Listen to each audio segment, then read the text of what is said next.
इन्डियाको यो भूगोल होइन। दल राज्य प्रणालीका सबै अङ्गरी निकायहरू सबैलाई टुक्रा टुक्रा बनाएर कोल्याप्स गर्ने र सबैको अन्त्य गरिदिने यो धेरै पहिलेदेखि हुँदै आछ र यो तीव्र रूपमा अगाडि बढेको छ। तीव्र रूपमा यिनीहरू 2-4 मिनेटमै कहाँ पुग्छन् भन्ने यिनलाई राम्रोसँग चाहिँ अनुमान छ। अब नयाँ शक्तिको उदय हुन्छ।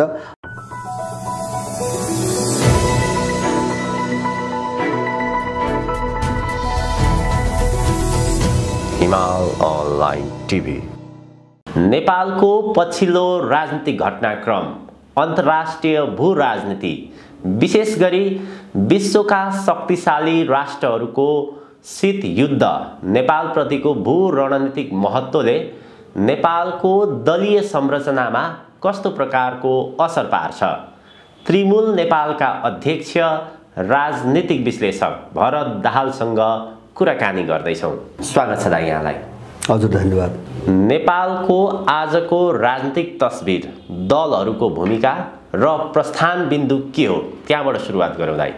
यो जस्तो मलाई यसलाई अलिकति सबै घटनाक्रमहरूलाई राम्ररी हेर्ने हो भने यो अनुमान गर्न साह्रै गाह्रो जस्तो चाहिँ मलाई लाग्दैन। जस्तो मैले धेरै पटक के भनेको छु भने 2072 सालमा जो संविधान बन्यो, संविधान बनिसकेपछिको यताको चरण भनेको अब यिनीहरूभित्र सङ्कट बढ्दै जाने र यिनीहरू विखण्डनको दिशातिर अगाडि चाहिँ तपाईँको बढ्ने एउटा चाहिँ त्यो चरण सुरु भयो। किन हुन्छ भने त्योभन्दा अगाडि कुनै विदेशीका मुद्दामा यिनीहरू खेलिरहेका थिए, मान्छेलाई थाहा थिएन। जस्तो संविधान जारी भइसकेपछि तपाईँको यिनले भनेका सबै कुराहरू चाहिँ पुरा भए हैन। जस्तो गणतन्त्रको कुरा भयो, त्यसपछि संहिताको कुरा भयो, धर्मनिरपेक्षताको कुरा भयो, संविधान सभाबाट संविधान बनाउने कुरा भयो। त्यति मात्रै हैन, बहुमतको सरकारसम्मका सबै कुराहरू पुरा भए। तर पुरा भएर यिनीहरूबाट केही हुने स्थिति त थिएन, किन यिनको चरित्रको कारणले हैन। यिन त दलाल थिए सबै। त्यसैले केही पनि हुन सक्ने, जे प्राप्त भए पनि केही पनि हुँदैन यिनको हातबाट भन्ने कुरा मान्छेले देखेको थिएन हैन। यिनले भनेका कुराहरू भएपछि त के नहुन्छ भन्ने थियो मान्छेलाई भ्रम। त्यसकारणले अब नहुने भएपछि सङ्कट चाहिँ यिनीहरूतिर फर्कियो। त्यसकारणले संविधान जारी हुँदासम्मको अवधि नेपाल विरुद्ध चाहिँ थोपरिएको सङ्कटको एउटा चाहिँ उत्कर्षको अवधि हो र संविधान जारी भएपछिको अवधि यो विदेशीले परिचालन गरेका दलालहरूभित्रको सङ्कटको सुरुवातको हो। अब त्यो बढ्दै जान्छ र त्यो सङ्कटले के गर्छ भन्छ भने यिनीहरूभित्र विग्रह, विखण्डन, टुटफुट हैन सारा गर्छ। मैले 1 वर्ष अगाडि नै भनेको थिएँ। अब यसो किन भयो त भनिन्छ भने मैले बारम्बार भनेको छु, जस्तो संविधान जारी भइसकेपछि अब एउटा त संविधान भित्रकै विषयवस्तु को कोणबाट र दोस्रो दलहरूभित्र जुन समीकरण विकास भयो, जस्तो काङ्ग्रेसभित्र जुन समीकरण विकास भयो आन्तरिक रूपमा, एमाले माओवादीको एकता भयो त्यहाँभित्र जुन समीकरण विकास भयो, अथवा राप्रपाहरूभित्र जुन विकास भयो, मधेसवादी, अब त्यो समीकरण चाहिँ यी विदेशीहरूको निम्ति काम गर्नुको निम्ति गत्यावरोध हुँदै गयो, झन्झन बोझिलो भयो क्या हैन। जस्तो अब उनीहरूले चाहिँ हाम्रो समस्या सुल्झाउलान्, हाम्रो काम गर्लान् भन्ने हिसाबले एउटा एकताको प्रोग्राम लगे, सुरुमा हेरे। अब त्यो चाहिँ सम्भव भएन हैन। अब त्यो सम्भव किन भएन भन्छ भने विश्वमा बढ्दै गएको ध्रुवीकरणको कारणले त्यसको असर यहाँको पोलिटिक्समा जुन पर्न थाल्यो नि, अब त्यसले गर्दाखेरि दलहरू पनि चाहिँ समस्या बन्दै गए। अब संविधान पनि चाहिँ समस्याको विषय बन्दै गयो, राज्य प्रणाली पनि एउटा समस्याको विषय बन्दै गयो। त्यसपछि उनीहरूले अब आफ्नो अनुकूल एउटा नयाँ समीकरणको खोजी गर्नुपर्ने परिस्थिति आयो।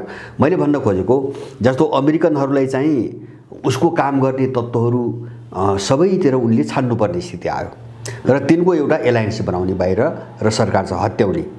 जस्तो इन्डियनहरूको त्यही समस्या आयो, युरोपियनहरूको त्यही समस्या आयो। यसले ल्यायो यिनीहरूभित्र विभाजन हैन। एउटा तत्त्व चाहिँ तपाईँको युरोपियनले चलाछ, अर्को तत्त्व अमेरिकनले चलाछ, अर्को तत्त्व चाहिँ इन्डियनले चलाछ। अब यिनी सबैलाई आफ्ना खालका चाहिँ निकास चाहिएका छन्।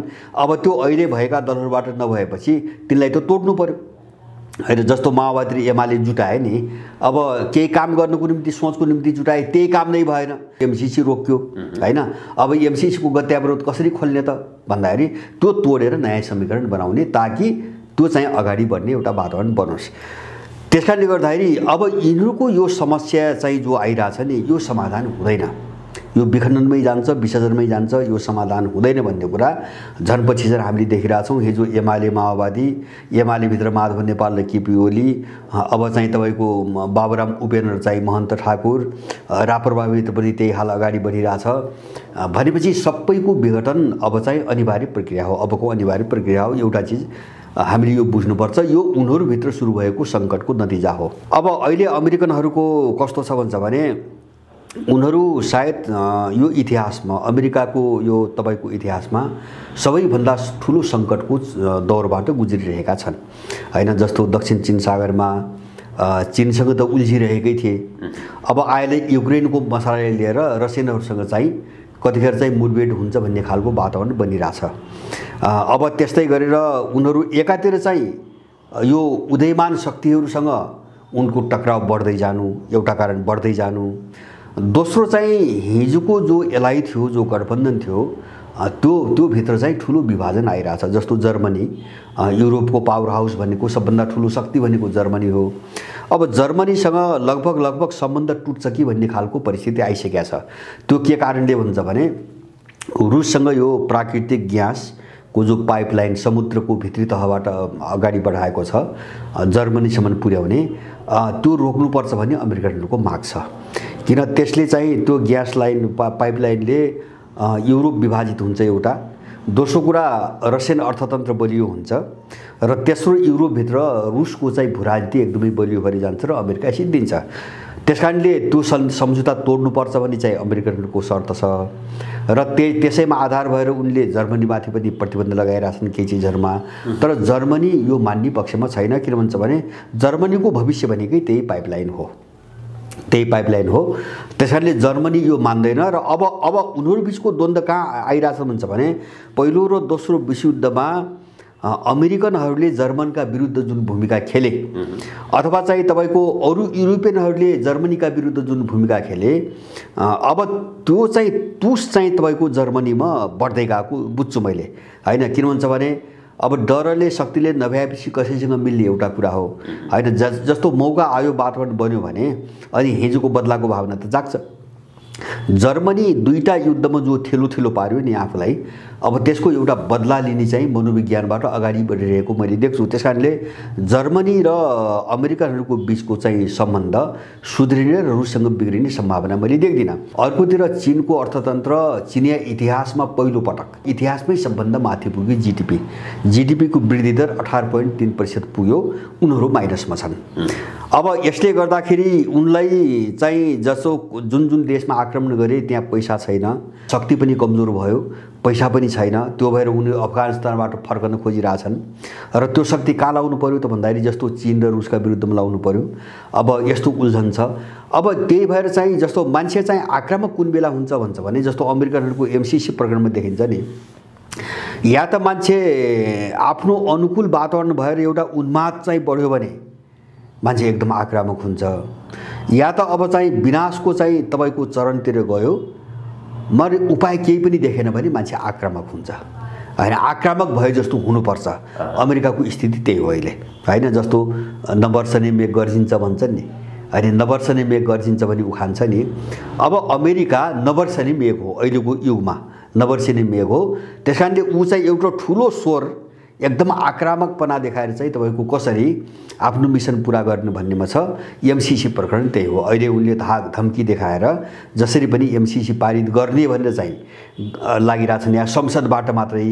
यद्यपि हामीले बुझ्ने कुरा के हो भन्छ भने एमसिसीले भित्रभित्र काम गरिरहेछ होइन।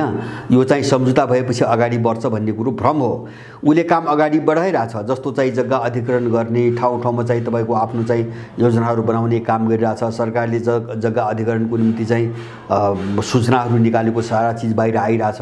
तर उनीहरू त्यो किन गरिरहेछन्, त्यो जोखिम मोलेको होइन। किन भन्छ भने एमसिसीको प्रावधानमा के छ भन्छ भने त्यो सबै खर्च नेपालले गर्ने हो। अहिले उनले त के हो भन्छ भने सबै काम भयो, जे काम हुन्छ सबै काम भयो र उनलाई चित्त बुझ्यो।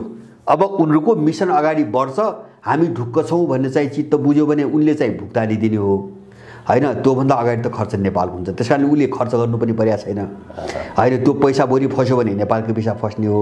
उसले भुक्तानी दिँदैन, त्यो सम्झौतामा त्यही छ। उसलाई चित्त बुझेन भने अब उसले चाहिँ इन्कार गर्न सक्छ भन्ने कुरो सम्झौतामै छ। त्यसकारणले अब तर उसले अहिलेसम्म गरिरहेको प्रयत्न भनेको संसदबाट पारित गर्ने कुरा मात्रै हो, अरू केही पनि होइन, काम रोकेको होइन। उनले अवैधानिक ढङ्गले काम गरिरहेका छन्।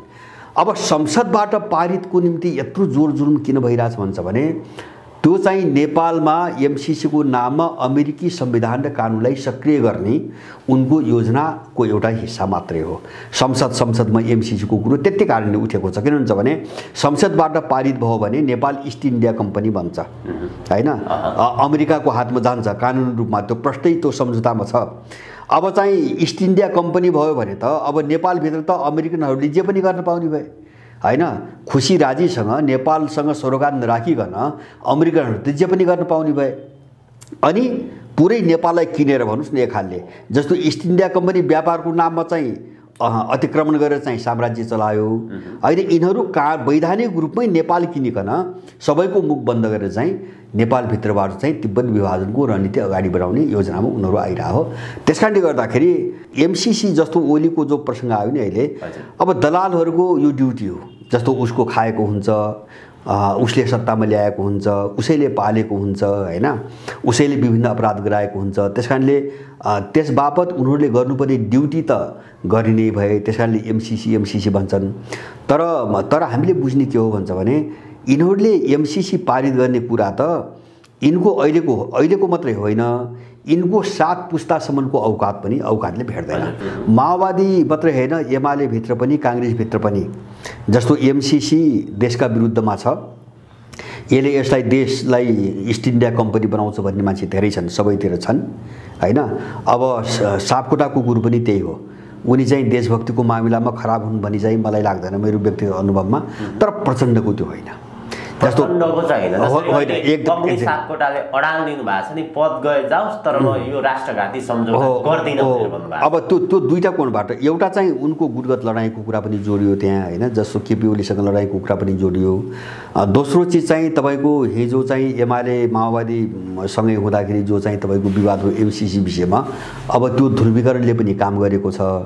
र अब चाहिँ त्यो पार्टी आफ्नो साथमा राखिराख्नुको निम्ति त्यहाँ भएका मान्छेहरूले फेरि छोडेर नजाउन् भन्नुको निम्ति प्रचण्डको चाहिँ एउटा दोग्ला नीति चाहिँ देखिन्छ। दोग्ला नीति के भन्छ भने एमसीसीको पक्षमा पनि नबोल्ने, विरोधमा पनि नबोल्ने हैन, अनि चाहिँ पीठ पछाडि चाहिँ मान्छे हेरिकन उकास्ने हैन। जस्तो एमसीसी विरोधीहरूलाई हैन यो त पारित गर्न हुँदैन, देश बर्बाद हुन्छ पनि उनी भनिहाल्छन् हैन। अब एमसीसीको अर्को दलाल छ हैन, अब उसको पैसा खाएर अमेरिकनको पैसा खाएर मान्छेहरू भने हैन यो त फुकाउनु पर्ने हो, पारित गर्नुपर्ने हो, अलिकति समझदारी बनाएर पारित गर्नु पर्यो पनि भन्ने उनको रोल त्यो हो।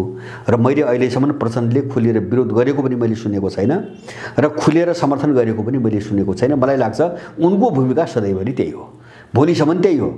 त्यसकारणले गर्दाखेरि त्योभन्दा पनि चाहिँ मुख्य चिज के हो, मैले भने नि यिनीहरूको ड्युटीको कुरा भयो हैन, ड्युटीको कुरा भयो, तर यिनको 7 पुस्ताले पछि पनि चाहिँ यो पारित गर्न सम्भव छैन, मैले सम्भव देख्दिनँ। किन भन्छ भने मैले भने नि दक्षिण चीन सागर चीनसँगको सम्बन्ध, अमेरिकनहरूको रुससँग पछिल्लो सम्बन्ध हैन, यो सबै चिज हेर्दाखेरि के देखिन्छ भन्छ भने अब एमसीसी पारित गर्ने हो भने त्यो चाहिँ चीन र रुसका विरुद्धमा युद्धकै घोषणा हो। मैले बुझेको त्यति हो, युद्धको घोषणा गर्ने हो हैन। त्यो घोषणा भयो भने यिनीहरू कहाँ पुग्छन्, यिनीहरू 2-4 मिनेटमै कहाँ पुग्छन् भन्ने यिनलाई राम्रोसँग चाहिँ अनुमान छ, यिनले बुझेका छन्। त्यसकारणले गर्दाखेरि उनको त्यो कर्मकाण्डी भाषा हो। अब साथसाथै हामीले सुनिरहेछौँ, त्यो न्युज आइरहेछन्। अब एकातिर एमसीसी किन सभामुखलाई दोष ल्याउने, अर्को कुनै विधि होला नि त, जबरजस्ती संसदमा पेश गर्ने कुनै विधि छैन, अर्को गरे भइगयो नि। अथवा चाहिँ तपाईँको जस्तो एमसीसी संसदबाट कुनै अर्को प्रक्रिया होला, केही होला, मलाई त्यो कानुनी कुरो थाहा छैन हैन। मधेसवादीहरू सबै त्यसको पक्षमा, काङ्ग्रेस सबै त्यसको पक्षमा, केपी ओली त्यसको पक्षमा भएपछि अनि संसदमा लगे हुँदैन, पारित गरे हुँदैन हैन। बाटा त धेरै छन् नि, तर उनीहरू त्यो गर्दैनन्, त्यो गर्ने सामर्थ्य उनीहरू राख्दैनन्। यो भन्दा बढी चाहिँ यसको अर्थ केही चाहिँ मैले चाहिँ देख्दिनँ। एमसीसी जसरी चर्को रूपमा एमसीसीको विषय उठिरहेको छ, एमसीसी पास हुँदैन भन्ने विषय नै हो, तर अमेरिकाले चाहिँ के गर्छ, उसले जति लगानी गरेको छ व्यक्तिलाई होस्, दललाई होस् अथवा अन्य प्रोजेक्ट मार्फत, अमेरिकाले के गर्छ पास भयो? होइन, अमेरिकाले लगानी गरेको छैन, यो एउटा फर्मको बुझाइ गलत हो है। जस्तो अमेरिकाले लगानी गरेको छ, तर त्यो कस्तो शर्तमा मैले पहिले भने नि, त्यो सबै बेहोरी नेपालले हो। अहिले त्यस कारण यिनी जसलाई पैसा खुवाएको छ त्यो नेपालको कोषबाट गइरहेको छ, यहाँको कोषबाट। अमेरिकाको कुरो त के हो भन्छ भने एमसीसी पुरा भयो र पुरा भएर पनि यो ठिक छ भनेर उसले ओके गर्यो भने मात्रै उसले भुक्तानी दिने हो। प्रावधान त्यस्तो छ। अब एकछिन मान्नुहोस् तपाईँको ल चाहिँ एमसीसीका चाहिँ ट्रान्समिसन लाइन बने, एकछिन मान्नुहोस् ट्रान्समिसन लाइन बने, त्यो त नेपालको पैसाले बनाउने हो। ट्रान्समिसन लाइन बन्यो, अब चाहिँ अनि एमसीसीलाई ल भुक्तानी दिए भनेर चाहिँ यिनीहरूले माग गर्न दिन उसले हेऱ्यो। अब चलखेल गर्नु त अब सकिँदैन, चीन विरुद्ध होइन एउटा ठुलै बनाउनु त सकिँदैन भने उसलाई लाग्यो भने उसले रिजेक्ट गरिदिन सक्छ। बने पनि रिजेक्ट गरिदिन सक्छ, गर्यो भने त्यो पैसा नेपालको फस्छ, अमेरिकाले दिँदैन, उसले एक पैसा पनि हालेको छैन। त्यस कारण यिनले जो घुस खुवाएका छन् हामी बेहोरौँला भनेर नेपालको कोषबाट दिएको घुस हो यो, होइन। जस्तो यिनी दलदेखि ओली ग्याङ अथवा चाहिँ काङ्ग्रेसको ग्याङ, मधेसवादी ग्याङ अथवा चाहिँ यहाँ बौद्धिक भनिन्छ नि भेडा बाख्रा जस्ता, होइन। डिग्री देखाएर म विद्वान हो भने भेडा बाख्रा जस्ता गोठमा उल्ने मान्छेहरू हो, यिनी सबैले खाएको पैसा नेपालको कोषबाट हो। त्यस कारणले अमेरिकनहरूको चाहिँ लगानी डुब्दैन नेपालमा, सम्झौता त्यस्तो छ। उनको मात्रै के हो भन्छ भने मैले भने नि जस्तो उनले प्रावधान धेरै राखेका छन्, जस्तो संसदमा लग्न, त्यो त एउटा संवैधानिक चाहिँ मान्यता प्राप्त गरेर नेपाललाई ईस्ट इन्डिया कम्पनी बनाउने योजना मात्रै हो संसदमा लग्ने भनेको कुरो, होइन। अरू सम्झौता ओके गर्नको निम्ति संसदमा लग्नु पर्दैन, किन अनुदान नेपालको इतिहासमा कहिले संसदबाट पारित पनि गरिएको छैन, होइन। तर त्यहाँ जे शर्त छन् नि त्यो समान्तर सरकार चलाउने शर्तहरू छन्, होइन। जस्तो मैले भने नि अब एमसीसीले कुनै पनि पक्षसँग, कुनै पनि देशसँग, कुनै पनि कम्पनीसँग बाहिरका कुनै सम्झौता गर्नु पर्यो भने आफू खुसी जे पनि सम्झौता गर्न सक्ने भन्ने छ। नेपाल सरकारको त्यहाँ हस्तक्षेप हुन नसक्ने भयो। मैले पहिले पनि भनेको छु, त्यही प्रावधानलाई टेकेर उसले चाहिँ अमेरिकन सेना यहाँ बोलाउने हो, होइन। उसले एग्रिमेन्ट गर्न पाउँछ। जस्तो अफ्रिकामा भएको समस्या त्यही हो। उनले त्यो शर्त अन्तर्गत के गर्यो भन्छ भने त्यहाँको सबै जमिन कब्जा गरेर धमाधम विदेशी कम्पनीहरूलाई चाहिँ वितरण गरिदिए, बेचिदिए, जसले गर्दाखेरि सारा अफ्रिकनहरू भूमिहीन भएर निस्के। त्यसपछि विद्रोह सुरु भयो अफ्रिकामा। यो सबै काम गर्नको निम्ति उनीहरूले चाहिँ संसदमा लग्न खोज्या हो। अब संसदमा नलग्दासम्म त संवैधानिक निकायको मान्यता त्यसले पाउँदैन, होइन हो। अब त्यो समस्या हल गर्नको हो। तर त्यो भने के हो भन्छ भने एउटा ठुलो युद्धको चाहिँ तपाईँको चुनौती हो। त्यो गर्न सक्ने, त्यो बेहोर्न सक्ने चाहिँ क्षमता, ल्याकत, त्यो सोच, त्यो स्तर यिनीहरूको होइन भन्ने मलाई लाग्छ। त्यस कारणले अब संसदको प्रकरण अब उठ्छ, बारम्बार भोलि पनि उठ्ला, होइन। तर यिनीहरूको देख्छौँ त हामी हिजो पनि उसले हुँदैन के अरे महराले हुँदैन भने कराए, होइन। अब त्यसपछि बिचबिचमा चाहिँ यिनका चाहिँ पार्टीका चाहिँ थाई समितिका बैठकहरू, सचिवालयका बैठकहरू बोलाए, बैठकमै जाँदैन। अब अहिले पनि एमसीसीको कुरो उठाउने बित्तिकै उनले संसद चाहिँ तपाईँको अन्त्य गरे, होइन। के देखाइरहेको छ अहिले, होइन। अमेरिकनहरूको चाहिँ ड्युटी पुरा गरे जस्तो पनि गर्ने, अनि त्यो बोलेको चाहिँ 3 दिनपछि चाहिँ तपाईँको संसद पनि स्थगित गरिदिने भनेपछि त भाग्न न खोजिरहेछन्, त्यो त बुझिन्छ नि, होइन। ड्युटी पनि चाहिँ तपाईँको निर्वाह गरेको देखाउने, अब पेन्सन पनि खोज्ने, किन थ्याक्न सक्ने स्थिति छैन, थ्याक्न सक्ने स्थिति छैन। एमसीसी भनेको यिनीहरूको लागि निल्नु न ओगल्नु हो, त्यो नै यिनको काल हो। अब यो काम अगाडि बढेन भने यिनी कहाँ फसे भन्छ भने अब यो अगाडि बढाउने त्यसबाट पनि यिनी सुरक्षित छैनन्। अब अगाडि बढाउन नसक्ने हो त्यसमा पनि यिनी सुरक्षित छैनन्। दलालको चाहिँ नीति हो के त्यो, किन दलालले चाहिँ दलाल क्यारेक्टर के हुन्छ भने अब जसको पनि खाएर जसको पनि काम गर्नुपर्छ, होइन। यता पनि खाएको छ उता पनि खाएको छ, सबैको काम गरिदिन्छु भनेको छ, आश्वासन दिएको छ, फाइदा लिएको छ। अब त्यो त असुल छ भोलि मान्छेले, होइन। उसले त छोड्दैन। त्यस कारणले गर्दाखेरि यिनीहरूलाई निल्नु न ओगल्नु भयो। तर यो सम्पूर्ण वैश्विक जो चाहिँ विश्वव्यापी रूपमा जो ध्रुवीकरण अगाडि बढिरहेछ, मैले सुरुमै भने अन्तर्राष्ट्रिय पावरहरूको जो चाहिँ प्रभाव सन्तुलनको जो दृश्य देखिँदैछ नि, यो सबै चिजले चाहिँ अमेरिकनहरूले जति जोर जबरजस्ती गरे पनि या एमसीसी पारित गराउन सक्छन् भन्ने चाहिँ मलाई विश्वास छैन। हजुर, नेपालको राजनीतिको अबको प्रस्थान बिन्दुको विषयमा कुराकानी गर्दाखेरि ठ्याक्कै क्लियर पिक्चर चाहिँ देखा छैन। कतातिर जान्छ त राजनीति भन्ने विषय, कतिपयले अब यो सरकार अगाडि बढ्न सक्दैन, चुनावमै जान्छ भन्ने खालको कुराहरू पनि आइरहेका छन्। यद्यपि चुनाव हुने वातावरण पनि देखा छैन अहिलेको परिस्थितिमा। यता वैकल्पिक सरकारका कुराहरू पनि उठिरहेका छन्, सँगसँगै पूर्व राजा ज्ञानेन्द्र शाहको सक्रियता पनि बढाएको छ। यी सम्पूर्ण परिघटनालाई कसरी लिन सकिन्छ? खास नेपालको राजनीतिको अबको प्रस्थान बिन्दु चाहिँ के हो खास? अब हेर्नुहोस्, यो जस्तो कतिपय मान्छेहरूको बुझाइ एकदमै सरल र सपाट ढङ्गले बुझ्न खोज्छन्। अब यो राजनीतिक जटिलता त्यस्तो हुँदैन। जस्तो मैले पहिले पनि भनेको छु, अबको चरण एउटा अराजकता र अस्तव्यस्तताको उत्कर्षको चरण हो। एक चरण त्यो आउँछ र मैले यससँग अर्को के पनि भनेको छु हुन्छ भने यो बिचमा हाइब्रिड कन्फ्लिक्ट होइन, अथवा चाहिँ एउटा छद्म खालको द्वन्द्व क्या, माने भित्र एक चिज हुन्छ, बाहिर अर्को चिज देखाएर होइन। अब भित्र चाहिँ एउटा मिसनमा चाहिँ विभिन्न फ्याक्टर लडिरहेको हुन्छ नि एउटा मिसनमा, तर बाहिर देखाइन्छ अर्को कुरा। जस्तो अहिले के देखाइएको छ? संविधान देखाइएको छ, संसद देखाइएको छ होइन। अब यो एक चरण जान्छ, छद्म युद्ध हुन्छ, छद्म युद्ध जस्तो वातावरण आउँछ र होला यो चरणभित्र यिनीहरूको भित्रै चाहिँ तपाईँको घात प्रतिघात एउटाले अर्कालाई सिद्ध्याउने खालका घटनाहरू पनि अगाडि बढ्छन्, बढी छाड्छन् होइन, बढिन्छ। त्यसलाई रोक्नै सकिँदैन। किन भन्छ भने जस्तो आफ्नो वर्चस्व राखेर अर्कालाई किनारा लगाउने उपाय के त? त्यो त समाप्त फिनिस नगरिकन त उपाय त केही पनि छैन। त्यो यिनले नचाहे पनि त्यो हुन्छ, परिस्थितिले त्यो गराउँछ। त्यसैले एउटा अबको चरण मैले बारम्बार भनेको छु, एउटा अराजकता, अन्योलता र अझ धमिलो चरण हो। किन भन्छ भने यो अन्तिम रूपमा तपाईँको विघटन हुँदैछ, अन्तिम रूपमा स्खलनमा जाँदैछ। त्यो उत्कर्ष मैले भने नि संविधान जारी भइसकेपछि अब यिनीहरूको जो सङ्कट हो त्यो उत्कर्ष काल सुरु भयो। त्यसको थालनीसँगै त्यो उत्कर्ष काल सुरु भयो। अब त्यो उत्कर्ष कालमा यिनीहरूको विघटन, विखण्डन, पतन होइन, अब यो त उनको आम विशेषतै भयो, प्रवृत्ति नै भयो।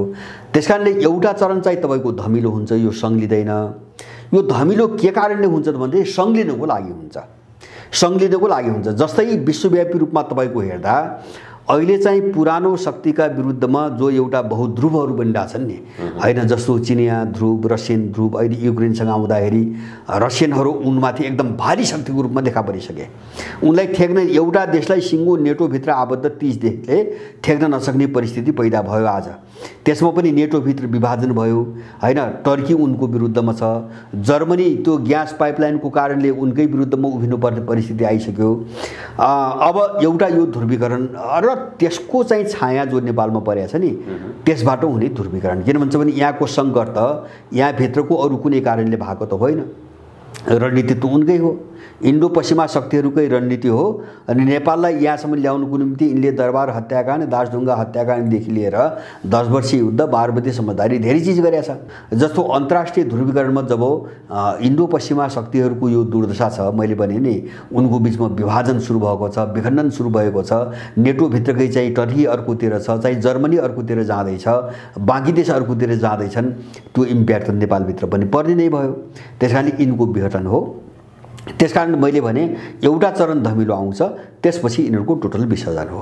तर अब देश कहाँ जाँदैन त भन्छ भने, देश अब कहाँ जाँदैन भन्छ भने हिजो जस्तै तपाईँको सर्लक्क सहज ढङ्गले सामान्य अवस्थामा होइन, एउटा दलको सट्टा अर्को दल, एउटा पात्रको सट्टा अर्को पात्र, अनि उनले चाहिँ तपाईँको शासन सत्ता चलाइहाल्ने, अगाडि चाहिँ बढिहाल्ने जो एउटा चाहिँ गोलचक्कर थियो नि, त्यो गोलचक्करमा देश चाहिँ अब चाहिँ फस्दैन। त्यो फस्ने सम्भावना मैले देख्दैन एउटा परिस्थितिको कारणले। अब यही बिचमा नयाँ शक्तिहरूको उदय तीव्र भएको छ, तीव्र होइन, प्रवृत्तिको रूपमा, पहलको रूपमा भएको छ। त्यो एउटा शक्तिको रूपमा चाहिँ ठुलै शक्तिको रूपमा देखिनुको निम्ति केही समय लाग्छ, स्वाभाविक रूपमा लाग्छ। तर चाहिँ त्यो कहिलेसम्म ठुलो शक्तिको रूपमा चाहिँ देखा परिसक्लान् त्यस्ता शक्ति भन्ने भन्दा पनि महत्त्वपूर्ण चिज हामीले बुझ्ने गर्छ भने माने विकासको ट्रेन त्यो दिशातिर गयो। पुरानोको चाहिँ तपाईँको पतन, नयाँको चाहिँ तपाईँको उत्थान, ट्रेन यो हो। समाज विकासको ट्रेन यो हो, मान्छेको मनोविज्ञानको ट्रेन यो हो। त्यस कारणले ट्रेन मुख्य हो। किन भन्छ भने त्यो एउटा गति हो, त्यो चाल हो, त्यो पदचाप हो। त्यस कारणले गर्दाखेरि त्यसले एउटा बाटो लिइसकेका हुन्छ। अब त्यसलाई चाहिँ तपाईँ हाम्रो मनमा के लागेको छ भन्ने कुरा मनका कुराले रोक्न सक्दैन। त्यस कारणले गर्दाखेरि अब नयाँ शक्तिको उदय हुन्छ। अब यो बिचमा चाहिँ यसको चाहिँ सेटलमेन्ट भनौँ अथवा व्यवस्थापन भनौँ अथवा यसको इन्डिङ भनौँ, अब यो कुन रूपमा हुन्छ भन्ने कुरा यकिन भन्न सकिन्न। जस्तो राजाको चर्चा बारम्बार धेरै पहिलेदेखि हुँदै आएको छ। अब त्यो सम्भावना नभएको होइन, त्यो सम्भावना नभएको होइन। किन भन्छ एउटा बनी बनाऊ शक्तिको रूपमा भएको संस्था त्यही मात्र हो, मैले त पहिलेदेखि भन्दै आएको छु। तर अब उनीहरूको इच्छा शक्ति, उनको नेतृत्व, उनको पहल पनि त हुनु पर्यो। किन भन्छ भने त्यो चाहिँ परिवेश मात्रै भएर पुग्दैन। जस्तो तपाईँको परिवेश र लिडरसिप दुईटा कुरा हुन्छ, एउटा परिवेश हुन्छ, एउटा नेतृत्व हुन्छ। जस्तो तपाईँको परिवेश बलवान हुन्छ माने समय परिस्थिति त्यो दिशातिर गयो, विकल्प खोजेको दिशातिर गयो, त्यो आफ्नो ठाउँमा छ, त्यो प्रष्ट छ। तर चिज के हुन्छ भने अब त्यसलाई चाहिँ तपाईँको ह्यान्डल गर्ने अथवा चाहिँ त्यसलाई लिड गर्ने, नेतृत्व गर्ने खालको एउटा क्षमता विकास भएको कुनै नेतृत्व भएन भने परिस्थिति आफै बिस्तारै अमूर्त हुँदै जान्छ र त्यसको ठाउँ अर्कोले लिन्छ, त्यसको मूर्तिकरण हुँदैन। जस्तो भनिन्छ नि, जस्तो मैले भने समयको माग, विशेष गरी तीनटा कुरा, समयको गतिको चाहिँ तपाईँको चाल, समग्र परिवेश र मान्छेको साइकोलोजी, मनोविज्ञान, यो तीनटा चिजलाई बुझ्न सक्ने मात्रै होइन कि त्यसलाई समात्न सक्ने मान्छेले नै लिड गर्ने हो। नेतृत्व भनेको त्यही हो। अब यो तीनटा चिजबाट जो वञ्चित भयो नि त्यसले नेतृत्व गर्न सक्दैन। त्यसैले गर्दाखेरि भोलि चाहिँ के चिज स्थापित हुन्छ भन्ने कुरा हैन ठ्याक्कै भन्न सकिन्न। त्यहाँ इच्छा शक्तिदेखि लिएर नेतृत्वको चरित्र गुण पनि सारा चिज हुनुपर्छ। माने परिस्थितिले चाहिँ विकल्प केही दिएको छ, जस्तो तत्कालको परिवेशजन्य विकल्प, परिस्थितिले बनाएको विकल्प। जस्तो एउटा राजसंस्था एउटा विकल्प हो, बनाउँछ, परिस्थितिले माग गरिरहेछ हैन। अरू न्याय शक्तिहरू चाहिँ उदय भइरहेछ, तर अब उनीहरू नेतृत्वमा आउन सक्ने कि नसक्ने भन्ने कुरा त उनको पहल र योग्यताले नै निर्धारण गर्ने कुरा हो। त्यो भएन भने त त्यो चाहिँ आफसे आप परिस्थिति ल्याइदिनु त होइन बोकेर। त्यसैले गर्दाखेरि आत्मगत र वस्तुगत जो दुईटा पाटो हुन्छ नि, यो दुईटा पाटोमा सन्तुलन भयो भने यसले चाहिँ छिट्टै निकास पनि पाउँछ, अलिकति सापेक्ष निकास छिट्टै पाउँछ। अब यो चाहिँ भनेको समयमा भएन भने यो एउटा सङ्क्रमणको यो अन्तिम चरण जो हो नि, एउटा बढी कष्टदायक, बढी पीडादायक र अलिकति क्षति गर्ने खालको पनि हुनसक्छ। क्षति गर्ने खालको हुनसक्छ। त्यो बिचमा द्वन्द्वहरू हुन सक्छन्, हिंसाहरू हुन सक्छन्, मान्छेहरू मर्न सक्छन्। किन कोसिस त सबै पक्षले आफ्नो तर्फबाट त गर्ने नै भए, अन्तिम शक्ति त लगाउने नै भए। तर म ढुक्क भएर चाहिँ मैले भन्न सक्ने कुरो के हो भन्छ भने यिनीहरूको पराजय हुन्छ। अब यिनीहरू एउटा शक्तिको रूपमा चाहिँ यिनको पुनरोदय हुने र यिनले चाहिँ देश हाँक्ने सम्भावना बिल्कुल अन्त्य भएको मैले देख्छु।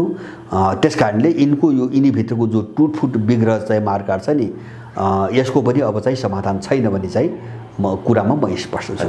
एउटा गोप्य स्रोतले के भन्यो भने अहिले रले चाहिँ कस्तो प्रकारको खेल खेलिरहेको छ भने पहिलो चरणमा कम्युनिस्टहरूलाई सिद्ध्याउने, त्यसपछि कङ्ग्रेसलाई सिद्ध्याउने, अन्य दलहरू सबैले सिद्ध्याउने र अन्तिम चरणमा जो एउटा राज संस्था सम्बन्धी एउटा शक्ति छ त्यो शक्तिलाई अन्त्यमा सिद्ध्याउने, यी जम्मैलाई सिद्ध्याएपछि अनि आफू अनुकूल एजेन्डा ल्याउने यस्ता प्रकारका चाहिँ खेलहरू भइरहेका छन् भनेर एउटा गोप्य स्रोतले भने यो यसमा कति छ? होइन, त्यसमा त शङ्कै छैन। जस्तो मैले त झन्डै 1 दर्जन पटक भनिसकेको छु है। जस्तो इन्डो पश्चिमा शक्तिको गेम के हो भन्छ भने पहिलो नेपाललाई असफल राज्य घोषित गर्ने र यहाँ बहुराष्ट्रिय सेना ल्याउने वा साम्प्रदायिकताको आडमा अथवा नागरिकताको आडमा नेपालको विखण्डन गर्ने र नेपालमा इजरायलको निर्माण गर्ने हैन।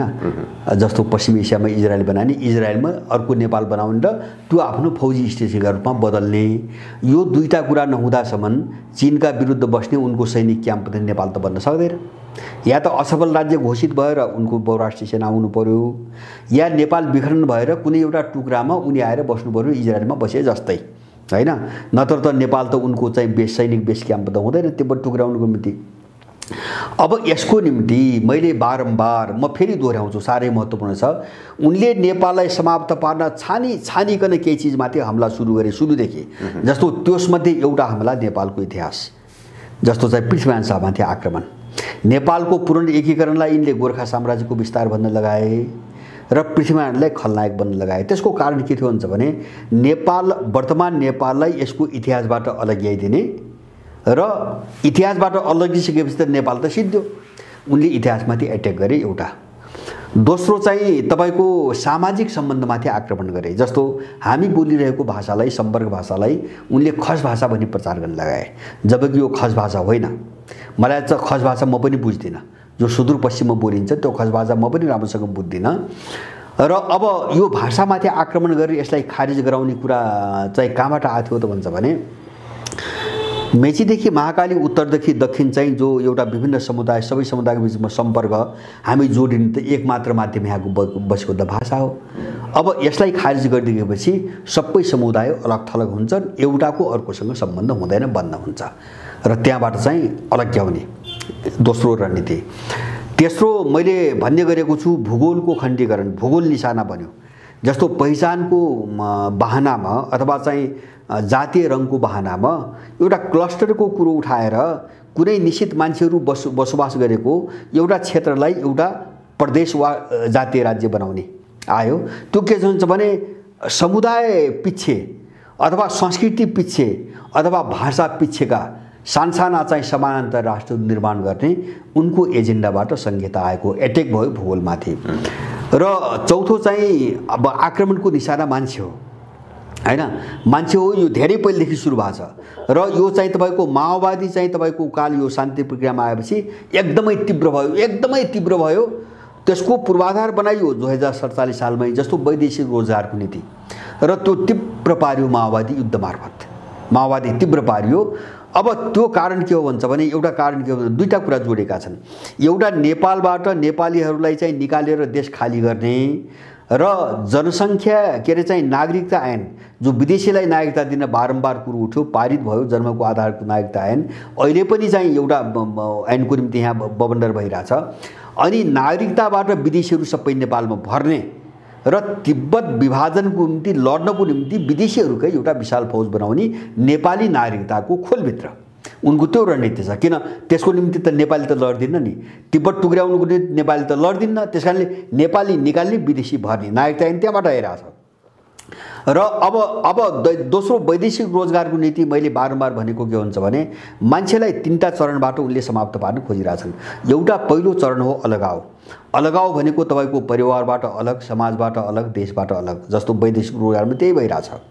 अनि मान्छे अलगियो, सबैतिरबाट अलग थलग भयो भने उसमा निराशा आउँछ, स्वाभाविक छ। त्यसकारणले दोस्रो चरणमा ऊ फ्रस्ट्रेसनमा जान्छ, निराशामा जान्छ हैन, माने केही गर्न सकिन्न भने भाव पैदा हुन थाल्छ, मनोविज्ञान बिग्रन्छ।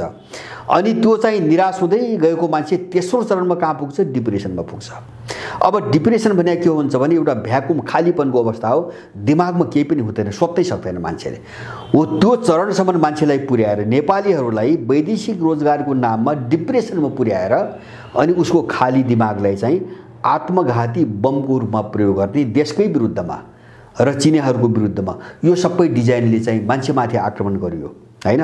सामाजिक सम्बन्धमाथि, इतिहासमाथि, भूगोलमाथि हैन। अब यस्तो धेरै चाहिँ निशाना उनले बनाएका छन्। हो त्यो सबै गर्नको निम्ति उनले अब के अपनाए भन्छ भने मैले भने त्यो निशानाको एउटा मेजर पार्ट हामीले नबुझ्ने उनले सिस्टमलाई विघटन गर्ने एउटा हतियार बोके। सिस्टमलाई विघटन नगरिकन यो सबै काम हुँदैन, किन सिस्टम कोल्याप्स भएपछि त सबै कोल्याप्स भयो हैन। जस्तो सिस्टम चाहिँ भङ्ग गरिदिने भने के भन्छ भने सबै क्षेत्रमा उनले गिरोह प्रणाली अगाडि बढाए, ग्याङ प्रणाली हैन। जस्तो दलहरूमा गिरोह तपाईँ देखिराख्नु भएको छ नि, काङ्ग्रेसभित्र गिरोह मात्रै छन् 7वटा, तिनको पार्टीको बैठकै नबस्ने भयो। एमाले माओवादीभित्रको गिरोहको हालत देख्नुभयो हैन। मधेसवादीभित्र गिरोह छन् अलग अलग चलाका, अनि काङ्ग्रेसभित्र गिरोह छन्। गिरोह प्रणालीले के, अनि राज्य प्रणालीभित्र जस्तो कर्मचारी तन्त्रमा गिरोह, न्यायालयभित्र गिरोह, पुलिसभित्र गिरोह, सबै गिरोह समानान्तर गिरोहको विकास उनले जो गराइदिए नि, यसले के गर्यो भन्छ भने सिस्टमले काम गरेन। जस्तो सिस्टमले काम नगरे अरू शासन हुन्न र त्यो संरचना त्यो निकाय चाहिँ एक ढिक्का हुँदैन, कुनै विधिमध्येले काम गर्दैन। जस्तो भन्नुहोस् नि, जस्तो कर्मचारी तन्त्रमा एउटाले गरे निर्णय अर्काले मान्दैन, न्यायालयभित्र एउटा न्यायाधीशले एउटा गर्छ, भोलिपल्ट अर्कोले उल्टो गरिदिन्छ। काङ्ग्रेसभित्र देउबाले गरे आफ्नै निर्णय गरिरहेछ, रामचन्द्रले मान्दैन भन्छ, चले हो। यो सिस्टम भङ्ग गरे उनले। सिस्टम भङ्ग गरे के हुन्छ भने अब राज्य ढल्छ, राज्य कोल्याप्स। उनको रणनीति त्यहाँ लाग्ने, विभाजन गर्ने, पहिले चाहिँ ग्याङ बनाउने, गिरोहहरूको चाहिँ निर्माण गर्ने, अनि त्यसबाट सिस्टम तोड्ने, छिन्नभिन्न पार्दैन, सिस्टम तोड्ने। त्यसकारणले तपाईँले अघि नै भनेको एक्ज्याक्टली के हो भन्छ भने दल राज्य प्रणालीका सबै अङ्गरी निकायहरू सबैलाई टुक्रा टुक्रा बनाएर कोल्याप्स गर्ने र सबैको अन्त्य गरिदिने हो। यो यति काम नगरिकन उनीहरू आउने कसरी? मैले त सुरुमै भने नि हैन, जस्तो असफल राज्यको घोषणा गर्ने कसरी यति नगरिकन हैन। जस्तो अनि चाहिँ तपाईँको के अरे चाहिँ तपाईँको नेपाललाई विखण्डन गर्ने कसरी यति नगरिकन त्यसको निम्ति त सबैलाई सिद्ध्याउनु पर्यो। सबैलाई सिद्ध्याउनुको निम्ति पहिले यिनीहरूभित्र काम गर्ने सिस्टम सिद्ध्याउनु पर्यो। यो धेरै पहिलेदेखि हुँदै आएको छ र यो तीव्र रूपमा अगाडि बढेको छ, तीव्र रूपमा हो। मैले त्यही भएर भने नि मैले अघि नै सुरु भने उनीहरूले आफ्नो समीकरण खोजिरहेछन् नयाँ भने मैले त्यो भनेको यिनी सबैलाई टुक्राउने कुरा हो, छिन्न भिन्न पार्टी कुरा हो। यिनी छिन्न भिन्न भएपछि देश छिन्न भिन्न हुन्छ, नेपाल छिन्न भिन्न हुन्छ, सिस्टम राज्य प्रणाली छिन्न भिन्न हुन्छ।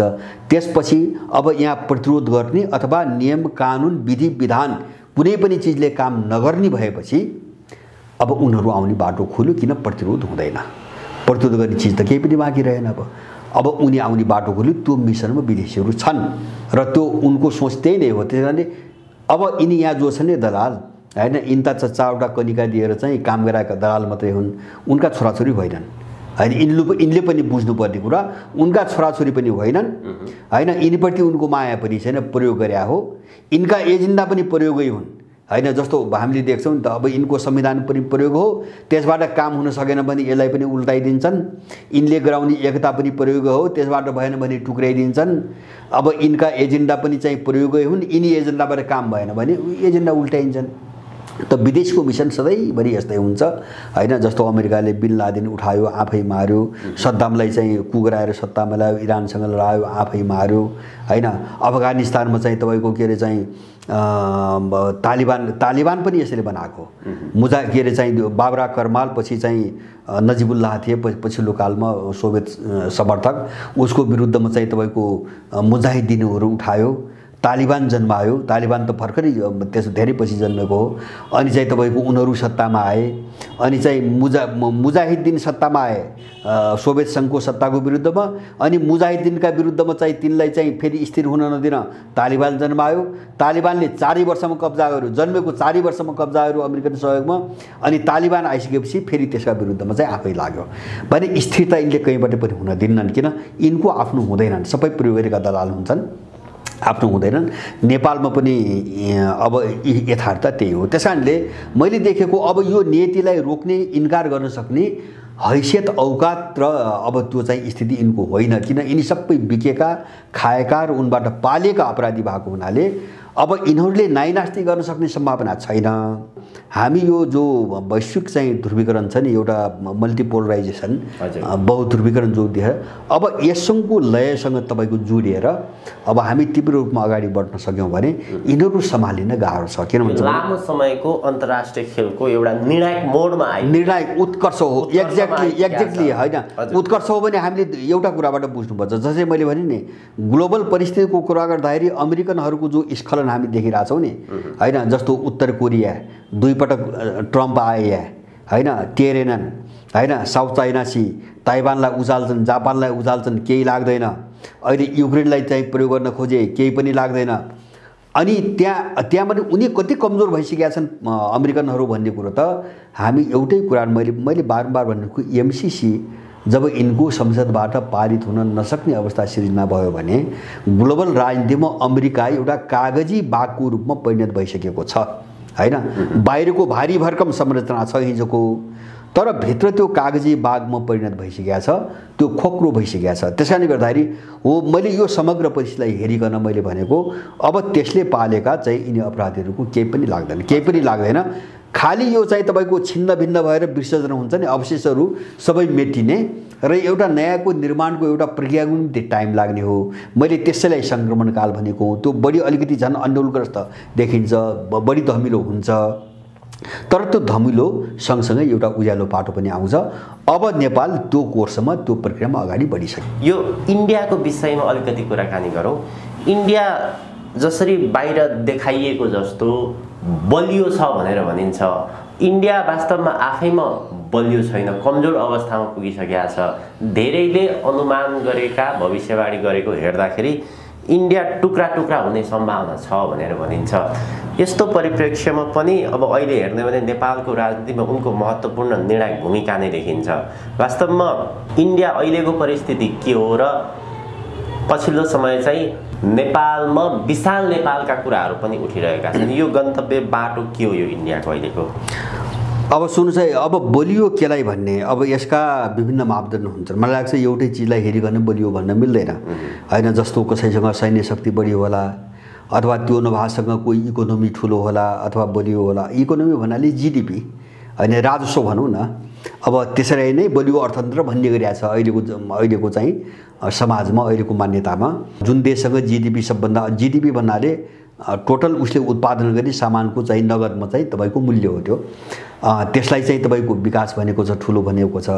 तर बलियो हुनुको निम्ति के हुन्छ भन्छ भने सबभन्दा मूलभूत चिज मैले देखेको त्यो देशको मान्छेमा एउटा एकीकृत मनोविज्ञान, एकताको भावना को साथसाथै उनीहरूभित्र शान्ति र समृद्धि, सुखीपन होइन। अब यो नै टिकाउने सबभन्दा बलियो आधार हो। त्यसपछि इकोनोमी, पैसा र चाहिँ हतियारको कुरा आउँछ। अब इन्डिया कस्तो देश हो भन्छ भने, इन्डिया कस्तो देश हो भन्छ भने इन्डिया वास्तवमा यो अङ्ग्रेजहरूले बनाइदिएको इन्डिया हो। इन्डियाको यो भूगोल होइन। इन्डियनहरूको एउटा अत्यन्तै क्षुद्र मानसिकता के छ भन्छ भने कुण्ठा। हिजो सभ्यता र संस्कृतिको कोणबाट एउटा प्राचीन सभ्यता यो भूगोलको जुन एरियासम्म फैलिएको थियो त्यो सबैलाई यिनीहरू इन्डोको अखण्ड भारत भनिरहेछन्। र तपाईँ युट्युब हेर्नुहोस्, इन्डिया कसरी 15वटा चाहिँ राज्यमा टुक्रियो, राष्ट्रमा टुक्रियो, विभाजित भयो भनेर चाहिँ उनी बोलिरहेछन्। अब उनले के भन्छ भने इन्डोनेसिया पनि इन्डिया थियो भनिरहेछन् होइन। किन त्यहाँ अहिले पनि चाहिँ जस्तो वैदिक सभ्यतासँग सम्बन्धित धेरै मठ मन्दिर चाहिँ संस्कृतिहरू छन्, जस्तो बालीकै कुरा आउँछ होइन। जस्तो अफगानिस्तान पनि इन्डिया थियो भनिरहेछन्। त्यो मात्रै होइन, तपाईँको मध्य एसियाका कतिपय देशहरू पनि इन्डिया थियो भनिरहेछन्। तर इन्डियाको भूगोल जस्तो अहिलेको आधुनिक भाषामा, अहिलेको वर्तमान भाषामा राष्ट्र भन्छौँ नि हामी, त्यो कोणबाट भन्ने हो भने इन्डिया, अहिलेको जो इन्डिया छ नि त्यसको आधा पनि थिएन, कहिले पनि थिएन। र इन्डियाको इतिहासमा सबैभन्दा ठुलो साम्राज्य विस्तार गरेको चन्द्रगुप्त मौर्यले हो होइन। चाणक्यले जो राजा बनाए चन्द्रगुप्त मौर्यले हो। अब त्यसपछि अलिकति राज्य विस्तार चाहिँ सुङ वंशले गर्यो, पुष्यमित्र सुङहरूले गरे होइन, मौर्य शासनपछि। अब उनको भूगोल कहाँ छ त भन्छ भने बिहार, उत्तर प्रदेश, मध्य प्रदेश, गुजरातको चाहिँ तपाईँको पूर्वी छेउ, हरियाणा र दिल्लीको सेरोफेरो। बस मगध साम्राज्य योभन्दा बाहिर जान सकेन। सबभन्दा ठुलो इन्डियन साम्राज्य भने त्यही हो। माने दक्षिण भारत र बाँकी यो पूर्वोत्तर भारत र काश्मीर जस्तो छ नि, यो कहिल्यै पनि इन्डिया होइन, कहिल्यै पनि इन्डिया होइन। मान्छेलाई यही भ्रम छ। यो त अङ्ग्रेजहरूले आफ्नो चाहिँ आर्थिक स्वार्थले, जस्तो 500 550 अलग अलग राज्यहरू थिए इन्डियामा। अब सबैसँग चाहिँ व्यापारी हिसाबले इस्ट इन्डिया कम्पनी त लुट्न आएको होइन, कतिसँग चाहिँ फरक फरक डिल गरेर त सम्भव भएन नि। अनि सबैलाई एउटै भूगोलभित्र गाभेर, जबरजस्ती गाभेर उसले आफ्नो प्रशासनिक संरचनालाई एकीकृत गरेको हो र एकीकृत एउटा इकोनोमीको चाहिँ तपाईँको आधार बनाउनु खोजेको हो। एकीकृत इकोनोमीको आधार बनाउनु खोजेको, व्यापारको आधार बनाउनु खोजेको हो। त इन्डिया अब यो 1900 के अरे इस्ट इन्डिया भन्दा कम्पनी आउनुभन्दा अगाडि इन्डियाको स्वरूप यो इन्डिया होइन, एउटा कुरा। त्यो कारणले पनि इन्डियन मनोविज्ञान कहिले पनि जुट्न सकेको छैन, आजका दिनसम्म पनि जुट्न सकेको छैन, नम्बर 1। अब दोस्रो चाहिँ बलियो भने के हो भन्छ भने इन्डिया नै यस्तो देश हो, मलाई लाग्छ संसार का इने गिने देशभित्र यस्तो देश हो जहाँ सबैभन्दा ठुलो दरिद्रता, सबैभन्दा ठुलो गरिबी, सबैभन्दा ठुलो अकाल र भोकमरी छ। मगधेहरू सबभन्दा बढी भएको देश इन्डिया नै हो। अब त्यस्तोलाई बलियो भनिँदैन। मैले भने जिडिपी भने त के हुन्छ भने इन्डियन पुँजीपतिहरूले अथवा राज्यले लगानी गरेर जुन वस्तु एक वर्षभित्र जुन वस्तुहरू उत्पादन गर्छ त्यसलाई पैसामा कन्भर्ट गर्दाखेरि त्यसको मूल्य कति हुन्छ, जिडिपी भने त त्यो हो। जिडिपी भने चाहिँ मान्छेको स्तर उठ्ने भने त होइन नि। मान्छेको रोजगारी बढ्यो, उत्पादन बढ्यो, अथवा चाहिँ मान्छेले खान पायो, सुखी भयो, सन्तुष्ट भयो भने त जिडिपी होइन। त्यसलाई त यो पुँजीवादीहरूले त मापदण्ड नै बनाउँदैन। मान्छेले खान लाउनु पाउने, सुख सुविधा र समृद्धि रहे त विकासको मापदण्ड नै मान्दैन अहिले त। त्यस कारणले अब जिडिपी बढी देखिन्छ तर जनता एकदम कमजोर छ, एकदम दुखी छ, एकदम फ्रस्ट्रेट छ इन्डियामा। अब तेस्रो चिज के हो भन्छ भने मैले अघि नै भने इन्डियालाई उत्तरदेखि दक्षिण, पूर्वदेखि पश्चिमसम्म जोड्ने कुनै पनि कडी छैन। जस्तो मैले यहाँ हाम्रो दुईटा कडी छ। एउटा हाम्रो जनसङ्ख्या वितरणले सबै समुदायलाई एक ठिक्का बनाएको छ हैन। कुनै नेपालको कुनै एउटा यस्तो गाविस भेट्नुहुन्न जहाँ एउटै समुदाय बस्छ सबै मिसिएको संरचना छ हैन, हामीलाई सबैलाई एउटै बनाइराखेको छ। दोस्रो, हाम्रो भाषाले सबैको बिचमा सम्पर्क गर्ने एउटा माध्यम बनाएको छ। इन्डियामा यो केही पनि छैन। इन्डियालाई न संस्कृतिले जोड्छ न भाषाले जोड्छ। जस्तो हिन्दी भने त यो जो मैले भने नि मगध साम्राज्यको पालामा जो इन्डिया भने नि मैले, हो त्यही वरिपरि बोलिने भाषा हो। त्योभन्दा इन्डियामा कहीँ पनि बोलिँदैन हिन्दी भाषा। न भाषाले जोड्छ न अर्थतन्त्रले जोड्छ, केले पनि जोड्दैन। इन्डिया विखण्डित छ हैन। एउटा उसको सैन्य शक्तिले गर्दाखेरि अब टेकेको मात्र इन्डिया विखण्डित छ। र चौथो कुरो तपाईँको के हो भन्छ भने इन्डिया अहिले पनि नेपालभन्दा साह्रै चर्को गुलाम हो, पश्चिमाहरूको गुलाम हो हैन। त्यसकारणले इन्डियाको एउटा सबलता बलियोपनको कुनै जग निर्माण हुन सकेको छैन। जस्तो इन्डिया कस्तो देश हुन्छ भने त्यहाँको राष्ट्रगान अहिले पनि बेलायतको सम्राट जर्ज प्रथमको स्वागतको निम्ति रवीन्द्रनाथ टैगोरले 1911 में लेखिदिएर उसको ऊ इन्डिया आउँदाखेरि गाइएको स्वागत गानलाई अहिले पनि राष्ट्रिय गान भनेर बजाइरहेछ। उनी राष्ट्रिय गान फेर्न सकिरहेका छैनन् हैन। अंग्रेजहरूले बनाएको तिरंगा झण्डा नै राष्ट्रिय झण्डा बनिरहेछ, उनले झण्डा बनाउन सकेका छैनन् हैन। अब उनको देशमा को सर्वोच्च अदालतमा अंग्रेजी भाषा बाहेक अरू भाषा वैधानिक छैन, उनले त्यो गर्न सकिरहेका छैनन्। र उनको सर्वोच्च अदालतले टुङ्ग्याउन नसकेका मुद्दाहरू अहिले पनि ब्रिटिस अदालतमा ब्रिटिस कानुन अन्तर्गत लडिन्छन्, अन्तिम फैसला वहाँ हुन्छ, त्यसलाई बदल्न सकिरहेका छैनन् हैन। यस्ता समस्याहरू इन्डियाका धेरै छन् र बेलायतकी रानी अथवा भोलि राजा होला, अब त्यो इन्डिया आउँदाखेरि भिसा लगाउनु पर्दैन, यहाँको रानी राजाकै हैसियतमा आउँछन् भने यो चीज पनि बदल्न नसकेको हालतमा इन्डिया गुज्रिरहेको छ। त्यसैले गर्दाखेरि अब इन्डियालाई उनको अनुकूल नहुँदाखेरि पनि उनले टुक्राइदिन सक्छन् हैन। मैले त के युट्युबहरू धेरै युट्युब हेरेँ, ब्रिटिसहरूले 79 वर्षको निम्ति लिजमा दिएको भन्ने कागज गराएका छन् रे, त्यो धेरै मान्छेले भनिरहेछन्। अब राजीव दीक्षितको त मैले के सुने भन्छ भने ब्रिटिस लाइब्रेरीमा गएर त्यहाँ हेरेर पढेर नै उनी चाहिँ त्यो आएको लिजमै दिएको छ इन्डियालाई 79 वर्ष। 79 वर्षपछि जस्तो अब 2046 मा त्यो अवधि सकिन्छ, त्यो अवधि सकिन्छ। अब दुईटा कुरा हुने भए, अब विश्वको समग्र परिस्थिति अर्कै ढंगले गयो भने त त्यो लिजको चाहिँ कागजले काम नगर्न पनि सक्छ। तर यस्तै स्थिति रह्यो र इन्डियाको हालत यही हुने र अब फेरि ब्रिटिसहरुकै बोलवाला पनि अहिले जे छ नि यस्तै रहने हो भने इन्डिया त फेरि चाहिँ ब्रिटिसहरुको कन्ट्रोलमा जान पनि सक्ने भयो सम्झौताबाट, माने त्यो हालतमा भएको एउटा छ हैन। उनले पनि कुनै बेला टुक्राइदिन सक्छन्। र अर्को चाहिँ विश्वको अहिलेको मैले भने सारा पश्चिमा ब्रिटिसको चाहिँ उसमा सबै पश्चिमा नियन्त्रणपछि इन्डिया, पश्चिमाहरुबाट कहिले पनि मुक्त हुँदैन इन्डिया, त्यो हालत छ। त्यही भएर उ सधैँभरि चीनको विरुद्धमा चाहिँ उनले प्रयोग गरे नि, सधैँभरि एउटा विस्तारवादी शक्तिमा प्रयोग गरे नि। त्यसको खास कारण छ, त्यो कारण हो इन्डिया पश्चिमाहरुबाट बलियोसँग चाहिँ गाँजिएको छ, आफ्नो ढंगले काम गर्नै सक्दैन।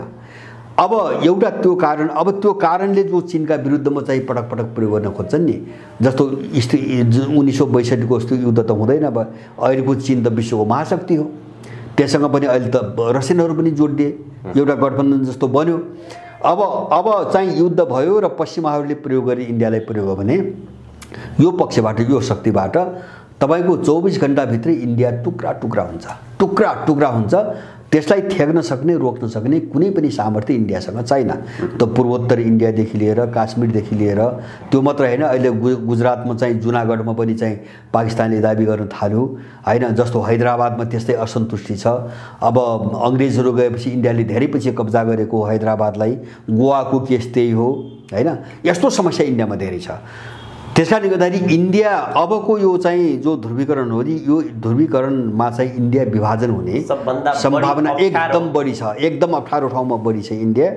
त्यसकारणले इन्डिया चाहिँ उनीहरूले ठेक्न नसक्ने गरी टुक्रा टुक्रा भएर जान सक्छ। मलाई लाग्छ त्यो परिस्थिति आउँछ। इन्डियनहरुको अहिलेको रोल हेर्दाखेरि त्यो बाटोमा इन्डियनहरु पुग्छन् भन्ने कुरा चाहिँ मलाई बढी विश्वास छ। छोटकरीमा अब यो विशाल नेपालको कुरा, किनभने नेपालको अहिले जो पूर्व मेचीदेखि महाकालीसम्मको नक्सा भनिएको छ त्यो वास्तविक नेपालको नक्सा होइन। नेपाल भनेको चाहिँ जुन विशाल नेपालभित्र पर्दछ, वास्तविक नेपालको संरचना भनेको चाहिँ त्यो प्रायोजित रूपमा नेपाललाई अहिले राष्ट्रिय गानकै कुरा गर्ने हो भने सार्वभौम फैलिएका मेची महाकाली भनेर भनिएको छ। पहिलो कुरो त कुनै पनि देशको राष्ट्रगानमा भूगोल उल्लेख गरे हुँदैन, यो प्रायोजित रूपमा नेपालको राष्ट्रगान आएको छ भनेर भनिएको छ र भविष्यमा नेपालको विशाल नेपाल फिर्ता हुन्छ भन्ने खालको कुराहरू पनि आइरहेका छन्। घटनाक्रम पनि त्यसरी नै मोडिएको छ। यो विषयलाई तपाईँले कसरी अध्ययन गर्नुभएको छ?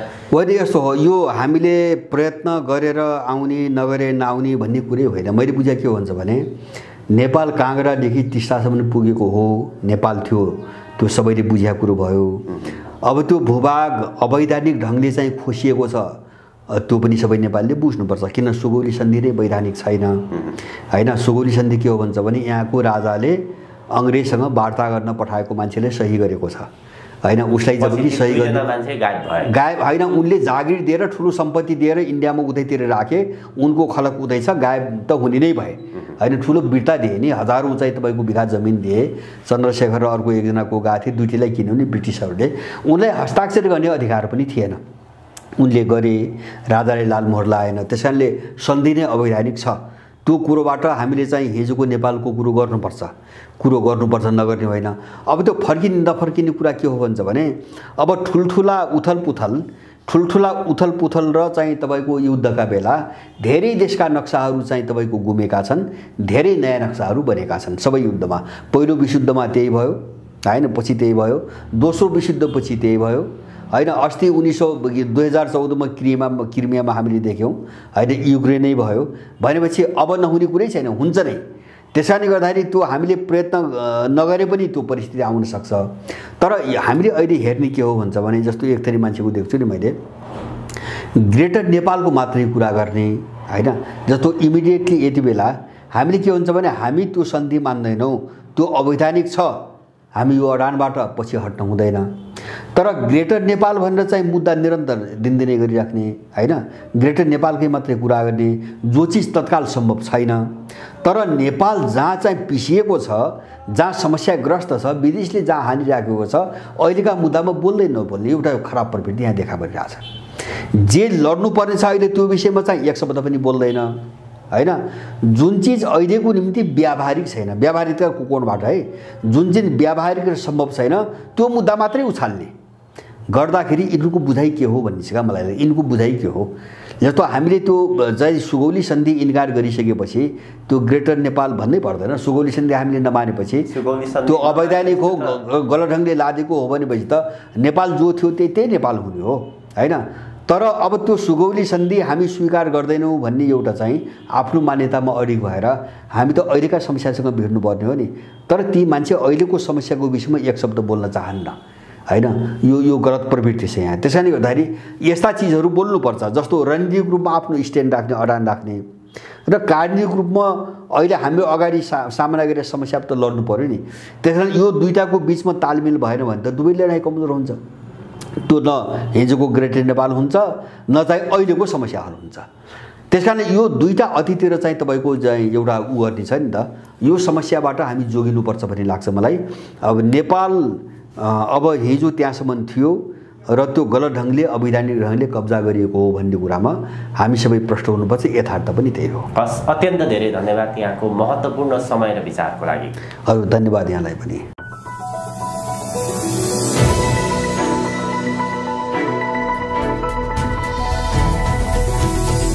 हिमाल अनलाइन टिभी।